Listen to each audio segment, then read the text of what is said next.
টাকা জমা করে একটা গরু সবাই মিলে দিবে, এই পদ্ধতি রাসূল সাল্লাল্লাহু আলাইহি সাল্লামের নয়।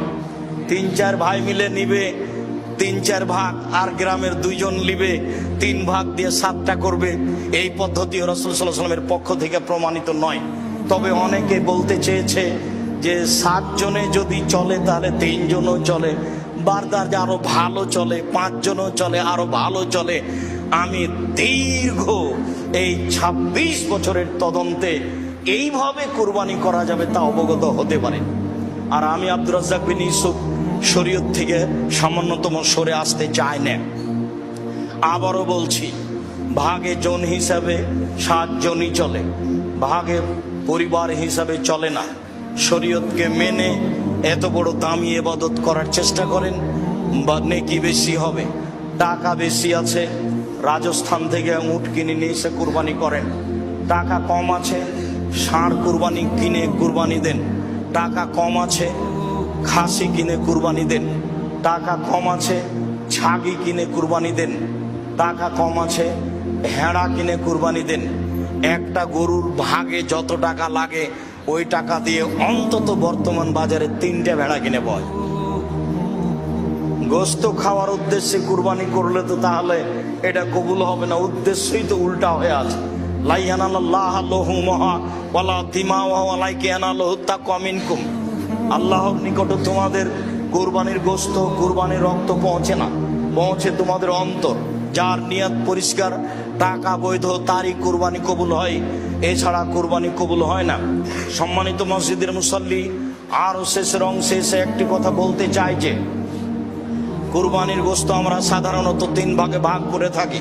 বিশেষভাবে চাঁপাইনবাবগঞ্জ, রাজশাহী এবং ইন্ডিয়ার আরও কিছু কিছু জেলায় 3 ভাগে ভাগ করা হয়। 1-2 ভাগ নিয়ে আসা হয়, 1 ভাগ বিকালে মাথা পিছু ভাগ করে নেওয়া হয় গ্রামবাসী মিলে। আসলে এই পদ্ধতি হারাম না হলেও তা পছন্দনীয় নয়।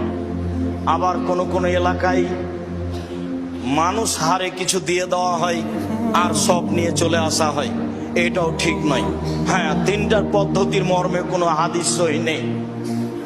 যে হাদিস এসেছে যে 3 ভাগের 1 ভাগ নিজে খাবে, 3 ভাগের 1 ভাগ গরিব প্রতিবেশীকে দিবে, আর 3 ভাগের 1 ভাগ ফকিরকে দিবে যারা ভিক্ষে চায়, মর্মে হাদিসটি মানুষের বানানো নিতান্তই জয়ীফ। কাজে এই হাদিসকে দলিল সামনে রেখে কুরবানির গোশত 3 ভাগে ভাগ করতে হবে এ কথা নয়। 3 ভাগ করলে নাজায়েজ হারাম হবে এ কথা নয়। তবে আমরা পছন্দ মনে করি 3 ভাগের 1 ভাগ যে দিয়ে এসেছেন, 10-এর মধ্যে এটা দিয়ে এসেছেন, যাক ওটা ভাগ করে নে করা। যারা কুরবানি দেয়নি, আমার এক চাচা বলছেন, আব্দুর রাজ্জাক তাহলে তো ওদেরই গোশত বেশি হয়ে যাবে। তো তাতে কি আছে, ওদের গোশত যদি বেশি হয় হোক, কিন্তু 3 ভাগের 1 ভাগ দিয়ে এসেছেন আর নিতে যাবেন কেন? আবার যারা বলছে নিতে গেলে ওটা বমি করার মতো হয়ে গেল, দান করেছে আবার ফিরিয়ে নিল। কুরবানির গোশত অত ছোট জিনিস নয়, খুব দামি গোশত, খুব সম্মানী। দিয়ে এসেছে আবার নিতে গেলে সেটা ওই বমন হয়ে গেল, এই কথা বলা যাবে না। কুরবানির গোশতের উপর এরকম কোনো মন্তব্য করা ঠিক নয়। কুরবানি যেমন খুব দামি পশু, কুরবানির গোশত তেমন দামি জিনিস। একে ফকির মিসকিনকে দিতে শিখতে হবে। রাসূল সাল্লাল্লাহু আলাইহি সাল্লাম 3 দিনের বেশি খেতে নিষেধ করেছিলেন। পরবর্তীতে যখন সমস্যা দূর হয়ে গেল, সবার যখন টাকা পয়সা অবস্থা ভালো হয়ে গেল, তখন তিনি বললেন, কুলু ওয়াদ্দাখিরু ওয়াতেমু মা বাদালাকুম। এখন তোমরা খাও, বাড়িতে জমা করে রাখো এবং দাও, যা পারো দাও, যা পারো খাও, যা পারো জমা রাখো। দেওয়ার বিষয়টা আপনার উপরে নির্ভর করে। 2 কেজি দিয়ে বাকি রেখে দিলেন, এটা কৃপণতা। কৃপণতা করে আপনি সফল হতে পারবেন না। অথচ 100 জন নেওয়ার জন্য আছে, কেউ নেওয়ার জন্য নেই, তা আপনি সবই রেখে দিলেন, ভালো কথা রাখেন। অনেকে নেওয়ার জন্য আছে, আপনি সেখানে 2 কেজি দিয়ে বাকি রেখে দিলেন, এটা স্পষ্ট কৃপণতা। এটা মানুষকে বুঝানো সহজ, আল্লাহকে বুঝানো সহজ নয়। কেননা দিতে হবে, এটা আল্লাহর আদেশ। আল্লাহ তাআলা বলছেন, ফাকুলু ওয়াতেমুল বাইস ওয়াল ফকির। তোমরা কুরবানির গোশত নিজেরা খাও, দুস্থ গরিব ফকির মিসকিনকে খেতে দাও, এটা আল্লাহর আদেশ। কুরবানির সাথে আকিকার কোনো সম্পর্ক নেই। আকিকা 7 দিনের দিনই দিতে হবে।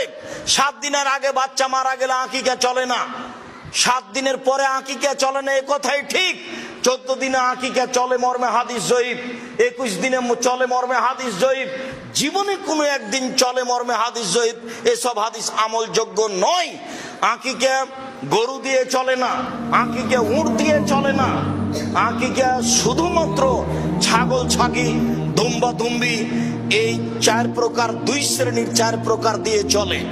আর কুরবানি ছাগল ছাগি দুম্বা দুম্বি গরু গাভী মহিষ মহিষী উট উটনি সব দিয়ে চলে। গোস্ত দিতে বাধ্য। আশেপাশে যদি গরিব মানুষ না থাকে আর যদি না দেয় তাহলে এ গুনাহগার হবে, এ আল্লাহর আদেশকে মানেনি, এ কৃপণ, সে ক্ষতিগ্রস্ত হবে।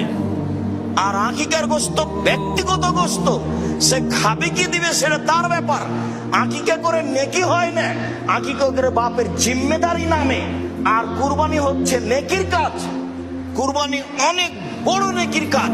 যেসব মাধ্যম দিয়ে আল্লাহকে খুব বেশি সন্তুষ্ট করা যায় তার একটা বড় মাধ্যম হচ্ছে কুরবানি। সম্ভবপর মানুষ কুরবানি করার চেষ্টা করবে আল্লাহকে সন্তুষ্ট করার জন্য, এ কথাই ঠিক। আলোচনার শেষে এসে আরেকটি কথা, উম্মু সালমা রাদিয়াল্লাহু তাআলা আনহা বলেন, রাসূল সাল্লাল্লাহু আলাইহি সাল্লাম বলেছেন, মান রা হিলাল জিলহিজ্জা ওয়া আরাদা ইউজাহিয়া ফালা ইয়াখুজ মিন শারিহি ওয়ালা মিন আসফারিহি।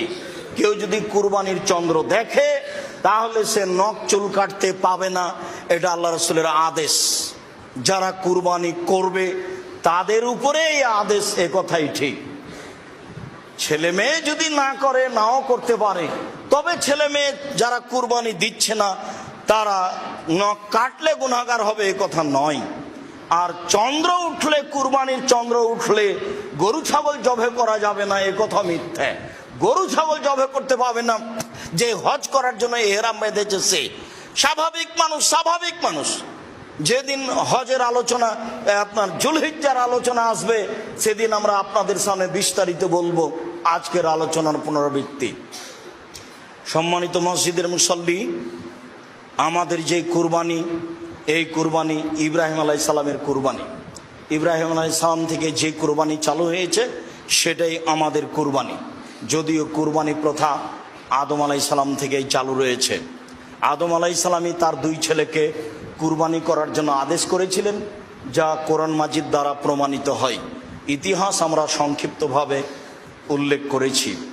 এরপরে বলতে চাচ্ছি, সম্মানিত মসজিদের মুসল্লি, দাঁত দেখে, লেজ ভালো দেখে, কান দেখে, চক্ষু দেখে কুরবানি কিনতে হবে, এটা আল্লাহ রাসূলের আদেশ।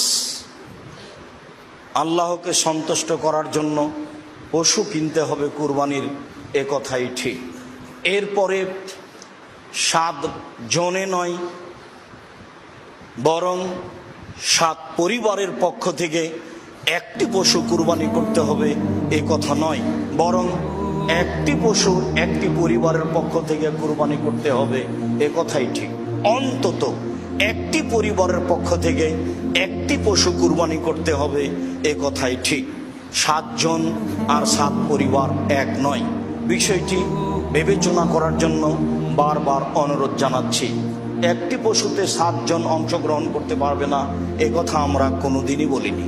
একটি গরুতে 7 জন অংশগ্রহণ করতে পারে, একটি উটে 10 জন অংশগ্রহণ করতে পারে, তবে 10 পরিবার অংশগ্রহণ করবে এমন হাদিস আমাদের অবগতিতে আসেনি। যারা খুব জোরালো দাবি জানিয়ে বই পুস্তক লিখেছে, তাদের বইগুলি, তাদের কলমগুলি একাধিক দিন আমরা পড়ে দেখেছি, তাতে আমাদের কাছে স্পষ্ট হয়নি, বরং জোর করে চেষ্টা করা হচ্ছে, এটা আমরা বুঝেছি। সরাসরি যেটা প্রমাণ হচ্ছে সেটাই করলে ভালো হবে। একাধিক হাদিস রয়েছে, ব্যক্তি ও তার পরিবারের পক্ষ থেকে অন্তত একটি পশু কুরবানি করতে হবে। সম্মানিত মসজিদের মুসল্লি, কুরবানির গোশত 3 ভাগ করতে হবে, এ কথা নয়। 3 ভাগ করলে গুনাহ হবে, এ কথাও নয়। তবে 3 ভাগ করে 1 ভাগ দিয়ে এসেছে, এটা না নেওয়াই ভালো। যারা কুরবানি করেনি, দিতে পারেনি, দেয়নি, তারাই ভাগ করে নেক, এ কথা ঠিক। কুরবানির গোশত আত্মীয় স্বজনকে দিতে হবে না, এটা নয়, দিতেই হবে, এ কথাও নয়। কুরবানির গোশতে আত্মীয় স্বজন রক্ষা করতে হবে, এ কথা নয়। এই যে আম হচ্ছে এখন, চাঁপাইনবাবগঞ্জের মানুষ, রাজশাহীর মানুষ আত্মীয় স্বজনের বাড়ি আম পাঠিয়ে আত্মীয়তা রক্ষা করবে, কুরবানির গোশত আত্মীয়র কাছে পাঠাতে হবে জরুরি এমনটা নয়, পাঠানো যাবে না এ কথা নয়, এটা স্বাভাবিক গতিতে রাখতে হবে। মর্মে মসজিদের সকল মুসল্লিকে এবং সাথে সাথে অনলাইনে যারা আমাদের সাথে রয়েছেন তাদেরকে সময়ের গতিতে আমাদের খুতবা যারা দেখবেন, শুনবেন, জানবেন তাদেরকে অনুরোধ জানাচ্ছি, একমাত্র আল্লাহকে সন্তুষ্ট করার আশায় সহিহ হাদিসকে সামনে রেখে কুরবানি করুন। আল্লাহ আপনাদের তৌফিক দান করুক, আল্লাহুম্মা আমিন। আল্লাহ, তুমি আমাদের এই কুরবানি তোমার রাসূলের পদ্ধতিতে করার তৌফিক দান করো। আল্লাহ, তুমি আমাদের জামিয়া সালাফিয়া কবুল করো। জামিয়া সালাফিয়ার ব্যাপারে যারা শত্রুতা করে তুমি তাদেরকে দমন করো, তুমি তাদেরকে হেদায়াত দান করো। আমাদের যে সমস্যা রয়েছে সেই সমস্যাগুলি তুমি দূর করে দাও। সকল মুসলিম ভাই বোনের জামিয়া সালাফের প্রতি ভালোবাসা দাও, তারা যেন ভালোবাসার সাথে জামিয়া সালাফের সার্বিক কাজে দানের হাত, সহায়তার হাত প্রশস্ত করতে পারে, এটা তুমি কবুল করো। আমরা খাকসার সাধারণ মানুষ, আমরা তোমার দরবারে জোরালো দাবি জানাচ্ছি, তুমি জামিয়া সালাফের সার্বিক সমস্যা দূর করে যারা জামিয়া সালাফেকে ভালোবাসে, যারা জামিয়া সালাফে কিছু দান খেরাত করে, তুমি তাদের অর্থ সম্পদে বরকত দান করো, তুমি তাদের অর্থ সম্পদের নিরাপত্তা দান করো। যাদের আত্মীয় স্বজন তাদের মারা গেছে তুমি